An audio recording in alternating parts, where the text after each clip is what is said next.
Jackie comes to us today and she's going to talk to us about wholeheartedness, which I know is significant to Caleb in the Bible, actually. So, Jackie, why don't you come on up and talk to us about, are we wholehearted? Good morning, everybody. I actually, when NOAA first started, I am a mental health professional turned organizer turned activist, now engaged in some very strategic planning in the city of Nashville to make change. A few years back, we decided that we were going to launch NOAA, and the title of our launch was Just Growth or Just Growth. We made a commitment that we were going to get a certain number of people at our launching event. I think it was 325. We ended up with, no, 350. I think we ended up with about 450 people. So that was a success. I entitled my presentation, Are You Wholehearted? Because I want you to understand the hard work that you're going to have to commit to make this a success. Now, I've kind of rearranged a lot of what I was going to say to you because I had a concern when I came in the room. Now, when I look around, I see 1, 2, 3, 4, 5, maybe more. I had a grandfather. If he walked in, if he were living, you would know what he was. So there may be more. Persons of color. I need a brave soul, a person of color, brave soul, at least 2 of you, to tell me how you got here. What 2 will come up and tell me how you got here this morning? That's important. I need 2. I know there are 2 brave souls that will tell me how you got here. You want the mic, or can you speak loud? Okay, speak loud. Okay, good. You got an invitation. You thought it was important to come. Another brave soul. How did you get here this morning? Okay.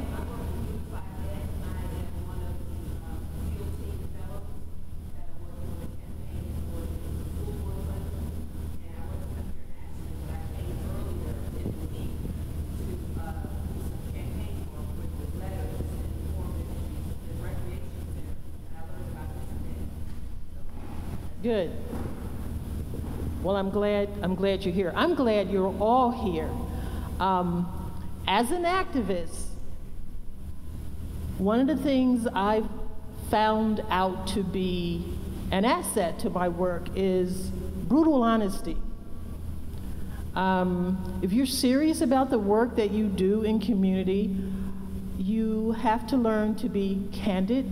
And you be candid and appreciate people being candid with you if you expect to get anything done.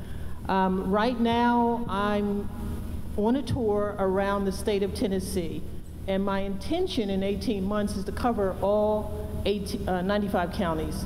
That means I'm going places where I might not be necessarily welcome. People may not understand me. People may not know why I'm there. I drove up to a flea market in a rented Dodge Ram truck one Sunday where nobody looked like me. But within a couple of hours, I spent time walking around, talking, getting to know people, making them comfortable in receiving me there at the flea market in Manchester, Tennessee. And that's the first time I had ever set foot in Manchester, Tennessee. Fire in the belly is one of the things that we talk a lot about in NOAA. In all honesty, you all need to know I started out extremely involved with NOAA. I now work with NOAA in a collaborative fashion. I wanted things to move a little more quickly than what I felt NOAA was moving, so I got engaged with a lot of other grassroots organizations in Nashville, which tend to be a little more radical. And I understand why NOAA has to move carefully at the pace that it does, and it can't take a radical position. But I lean more toward the radical. So, you know, you may want to know that. Fire in the belly. When I first came to Nashville from South Carolina, I thought I was coming to a much more progressive state. It didn't turn out to be that way. Not at all. And it's now, well, we're just bleeding red in the state of Tennessee. So I wasn't sure what I was going to do. I knew I came to serve, but I wasn't sure in what capacity. I'd never done any serious community work outside of networking with various organizations in South Carolina because I was a mental health professional in law enforcement, and I did crisis intervention. So that was the extent of my community work. This was all new to me. So I started going to meetings, volunteering for all kinds of organizations because I was trying to find out, where does Jackie fit? Then I met Dr. James Lawson. Anyone here know Dr. James Lawson? Raise your hand. Here, hand high. I didn't know Dr. James Lawson. We were in a meeting and he stood up and I heard him take a group of ministers to task about blaming young people for all their problems. And I'm like, who is this man? So a friend of mine knew him intimately and had known him for some time, so he introduced me to Dr. Lawson, and I had the privilege of the life-altering change of sitting under his tutelage for over a year. We met with him on Saturday morning, and he began to teach us all the ins and outs about organizing and nonviolent social resistance, and to say it was life-altering is really an understatement. That it changed my whole perspective on how I viewed myself as a Christian. It took me off the bench, out of the church body, and I've been in the community ever since. So back to the fire in your belly. And I'm going to put you all to work in a little bit. And we're going to come back, and I'm going to need to hear from you about what are the fires in your belly. I need to understand why you're here, because if you're not here for the right reasons, if you're not willing to make a serious commitment, I'm not saying you need to turn your life upside down. I literally turned my life upside down to commit to the work that I do in community. But you will have to commit. You're going to have to commit to who comes here. You're going to have to commit to going out in Chattanooga and finding black and brown people. They need to be in this room with you.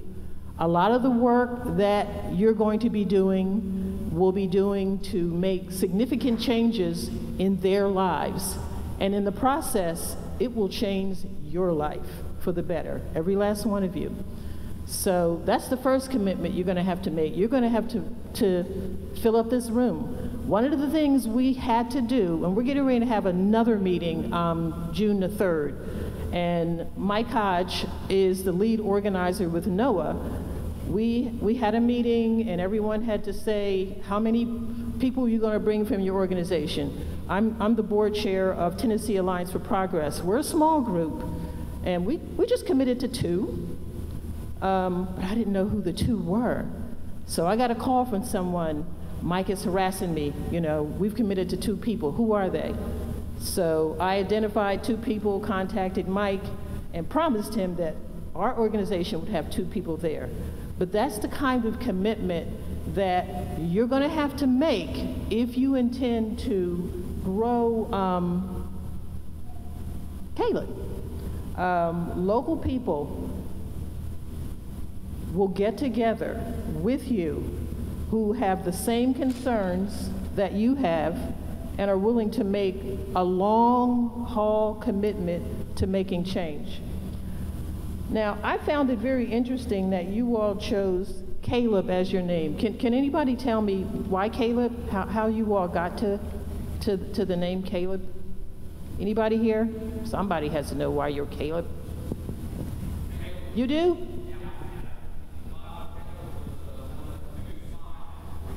Two of the 10.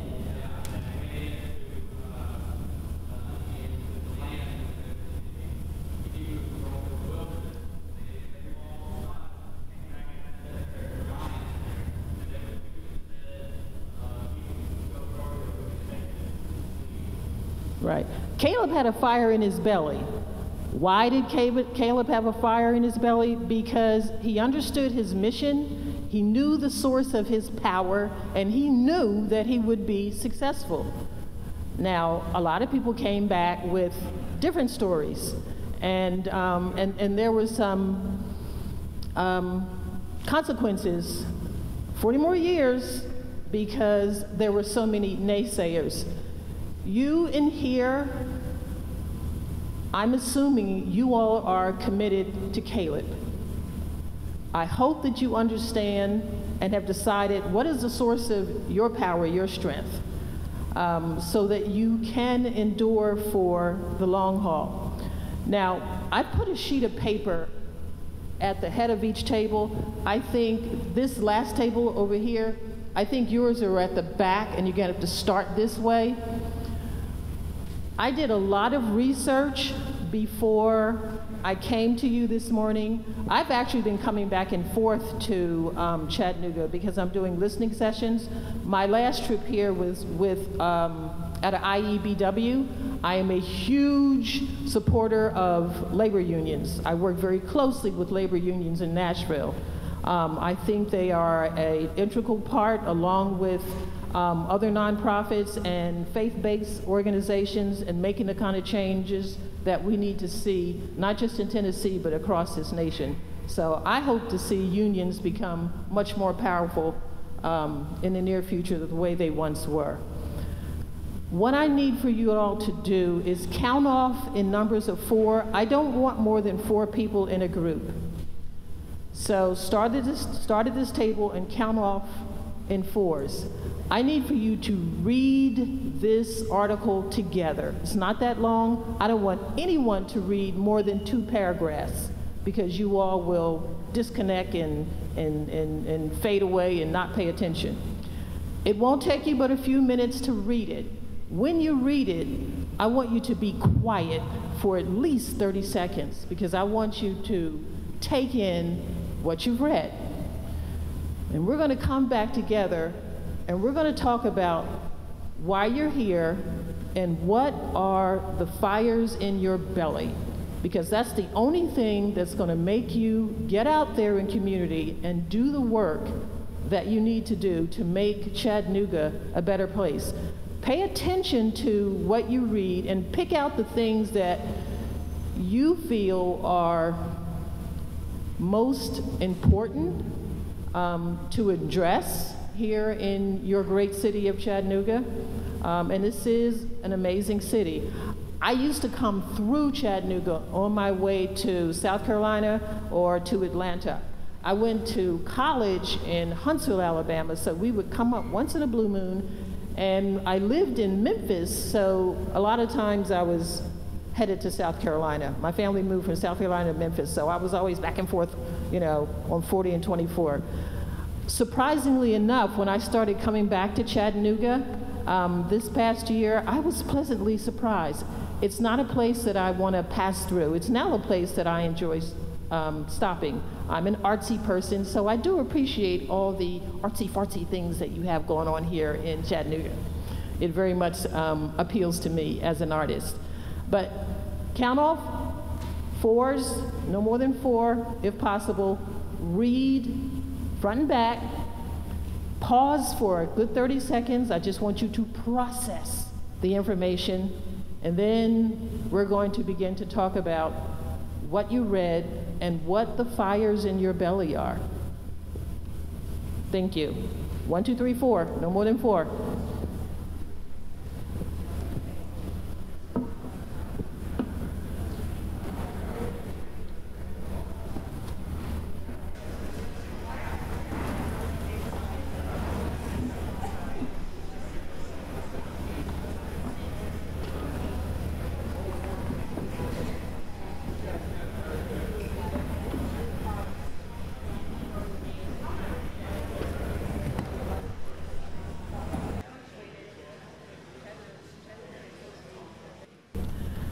Now, before we begin our discussion, on the back sheet, the second paragraph regarding Chattanooga's quality placemaking, CAT cites the city's investment in new riverfront parks and downtown cultural institutions, the constructions of hotel rooms, apartments, homegrown coffee shops, coffee scenes. We love those in Nashville.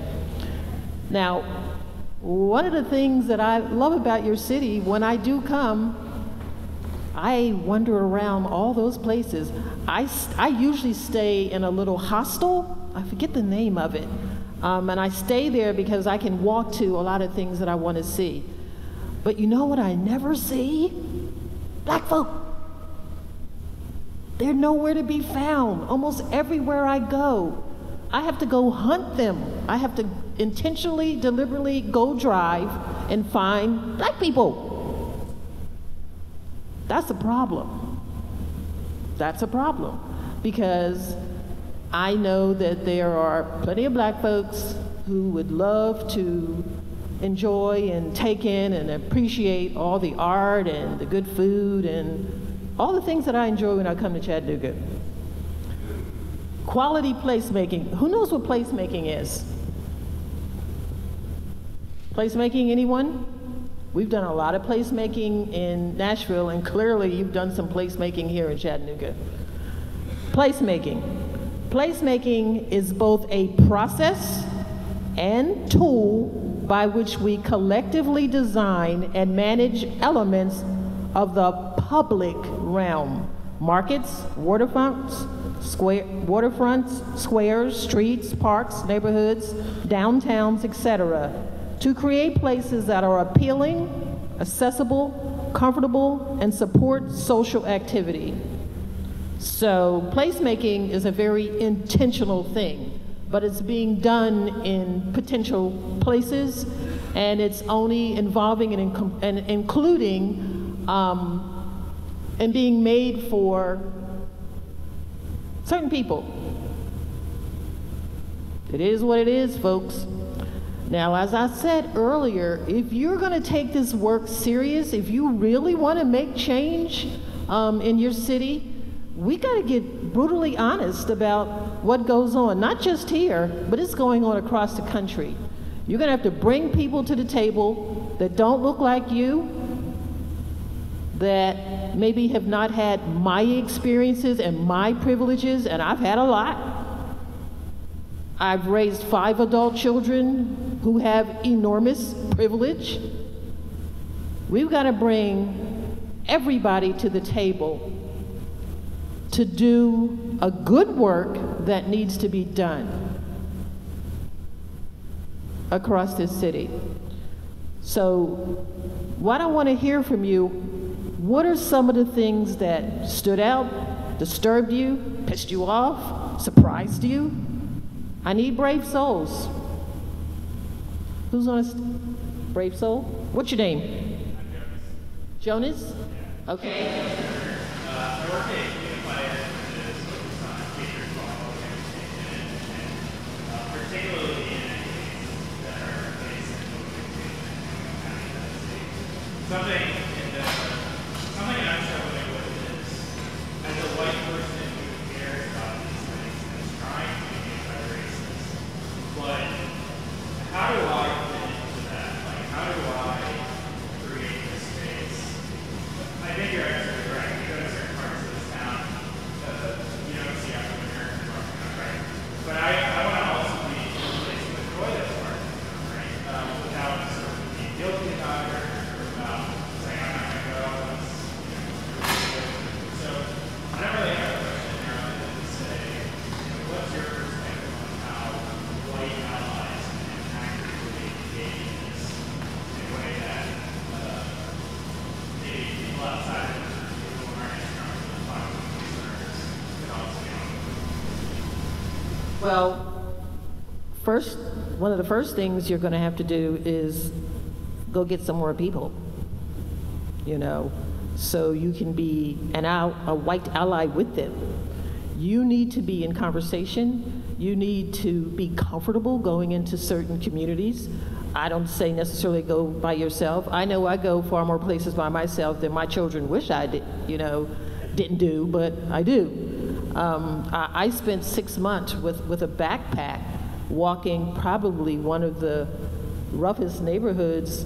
I didn't know it was as bad as it was until people kept telling me. But I did it, and I did it feeling comfortable and engaging with people because I wanted to hear from them. So you're gonna have to be real intentional. We have a group in Nashville, it's called SURGE, Standing Up for Racial Justice, and they have become extremely intentional about their mission, which is to understand white privilege and to figure out what to do with it, what good things to do with it and what not so good things to do with it. And they're trying to be brutally honest too. The first meeting that I attended, it was me and my daughter. I think we were the only black, brown persons in the room. And they wanted me to come up and talk. I'm like, no.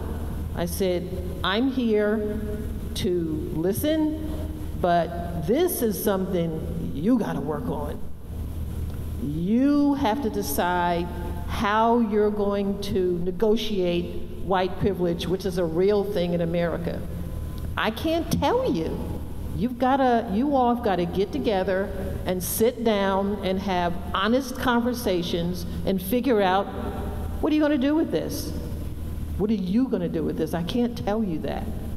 So start by getting more people in this room that look like me, and him, and him, and him. You've got to do that.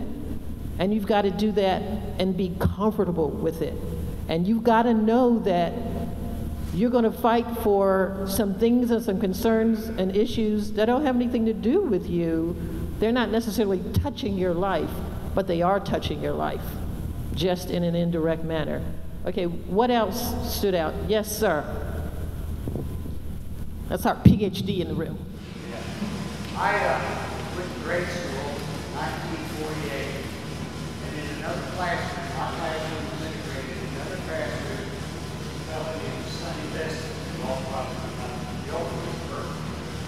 Early, I came to Chattanooga and started working with Jacqueline Paul Sims. In 1982, I walked into the National Baptist Preachers meeting, Olive Baptist Church, and what I saw was wide-eyed gasps. What's that?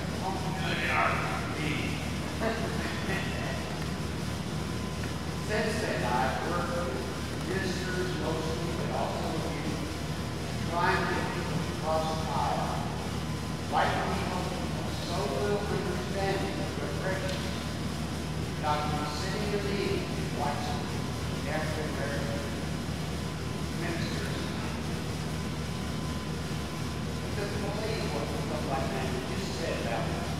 They didn't know how prejudice they were. On the other side of their meeting, well, wherever you're comfortable, all over my world. So we've got to break it down to say that people being so different. But also, look in the mirror and say, what's wrong with me? Or am I not doing well? Okay, thank you. Anybody else? Sir? And then after you.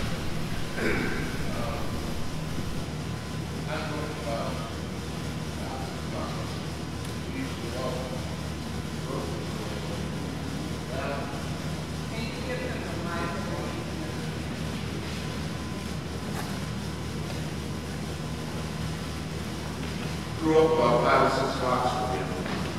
Chandler Avenue used to walk from the grocery store, which was the buy right, all the way up, back up to our house. We toted the food. Had no car.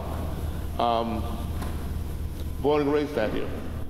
My concerns are twofold. One, the black church is absent. It's absent in the progress of black people. It is no longer a vital entity. That's a major problem. And in some cases, there are some ministers who are part of the controlling influence of black folks. That's something that has to be understood.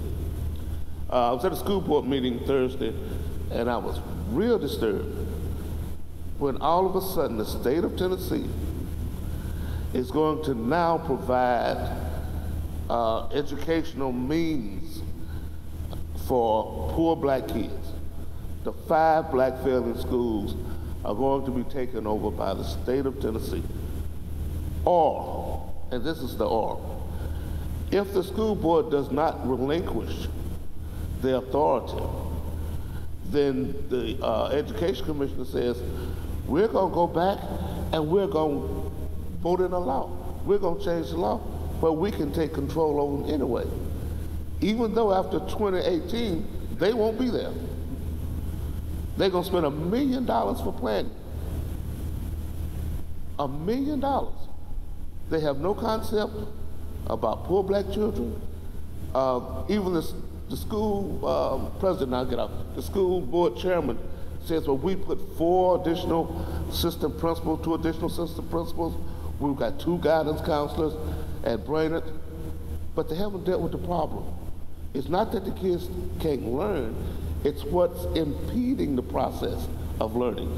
They need social workers in these homes to determine what problems are going on that is hindering these kids, that are dealing with that creates the behavioral problems. If you got bullets flying around in your neighborhood at night, it's hard to sleep. If parents are on drugs, it's hard to come to school, even though you may be forced to. So we are, again, patchworking problems rather than dealing with issues that will change the dynamics of poor people's lives.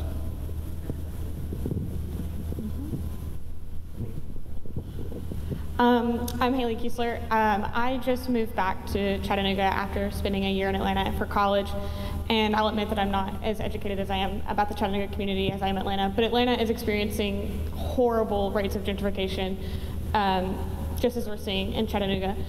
And to comment on what you said, it strikes me that when I come back to Chattanooga that there aren't dialogues being held by people that are open and accessible to the public, that are often known about. I heard this through word of mouth. There isn't a way for people to really hear about things. And then even when you're having dialogues, you have to bring up the question who is at the table? Who are we leaving out and why are we leaving them out? And then to talk about what you said about walking downtown and why aren't there people of color there? There's a saying that says I don't know who discovered water, but it sure as hell wasn't a fish, because a fish is constantly surrounded by water. They're not going to know that's their environment. So I guarantee you that white people in Chattanooga don't even know that these things are even happening because they aren't being educated. And so I think the first step, it's not the job of people of color to educate us as white people. It is our job as white people to educate other white people. And to take that step forward and be these are problems that our community is facing, and they're already experiencing disproportionately these issues. What can we use our role as privilege to help uplift their voices and not override them, and to making sure that we can educate our own communities. Thank you. We don't have a lot of time. It will be lunch soon, but I had you all read this and hang on to this and further digest it, because I want you to look at some things that are taking place under your noses. And I want you to make decisions about what are going to be the fire in the belly issues for you all in Chattanooga. Where do you need to make change to bring about more justice and more equity for everyone? People don't understand, when you do that, we all benefit, everybody benefits. You mentioned social workers. I'm going to respectfully disagree with the need for social workers to go into the home. What we need to do is make major changes in the criminal justice system and better improve persons' abilities to get good jobs, so they can buy good food, so they can afford to pay rent, a car payment. That's what we need. And I'm hoping that the work you do is going to address very fundamental economic issues. Because I hate to say it, you send social workers in the homes with all kind of ills and woes that are going on because people can't figure out, people are so buried in mess, they don't even know how to negotiate life anymore. All you're going to do is have more people in the system. More kids are coming out of homes and going into the system. And you just have, you know, the cycle thing going on. But you all decide as a group to make a commitment, to roll up your sleeves. Let me tell you, this is hard work. If you really want to make the world a better place in your little, you know, in close proximity to you, it's not easy. You're gonna run up against all kind of brick walls, obstacles. Shoot, I fight with my folk all the time. I'm always fighting with black folk about what's not right in our communities, because people get comfortable. They get to certain places, they get in positions, and they get comfortable, and they hang on to them for dear life, and they don't want anything threatening those, you know, those places where they feel that they have arrived. So, you know, I don't care about threatening folk or making folk uncomfortable. I don't care if you look like me or you look like you. I don't care. This is spiritual work for me. This is spiritual warfare. I come to this work from a perspective of righteousness and unrighteousness, and there's just too much unrighteousness taking place in community. So, although I am unchurched, because too much stuff, I'm unchurched, we'll just leave it there. And my ministry is out in community. I think that's where Christ did most of his good work, so that's where I'm doing mine. That's where I feel I am needed. But you all, you're gonna have to make a commitment to put some sweat equity in, to bring more balance to this room. Black, brown people, bring people who ordinarily aren't engaged in these conversations. You got to get the least of these, the least of these in the room if you plan on fighting alongside them, teaching them, giving them the tools so they can go back to their immediate communities and teach their neighbors who they see every day to fight too. Because you can't be everywhere. So you're going to have to become a massive teaching tool. You're going to have to do a lot of public education and awareness. You're going to have to take people who make policies to task. And it's not going to be easy. But I wish you well. You mentioned engaging. I'm doing a lot of listening to people across the state. I am open to coming back and facilitating listening sessions here. You have to find ways to make sure you get people, your council. Who's had a meeting with a council person recently? Anybody? Good, good, good. So quite a few of you are engaged. Hold their feet to the fire. Don't let them just, you know, get in office and just scoot on by. Make them work. Make them sweat. Do what you gotta do. There's power in numbers. That's one thing we figured out with Noah in Nashville. There's rarely a meeting that Noah holds and someone from the mayor's office or the mayor herself will show up where there are at least 1,500 people in that room. And we get them there by tapping individuals and making them to commit. You bring in 30 people, you bring in 50 people, you bring in 10 people, you bring in 2 people, but you got to make a commitment. And it is your responsibility to harass, bug, call, email, and make sure those warm bodies are in those seats when you have those community meetings. Because people then they know they're dealing with voters. you know, and they've got to listen. So thank you for this time spent with you, and I hope you all are ready to make a commitment and be wholehearted about the work that lies ahead of you.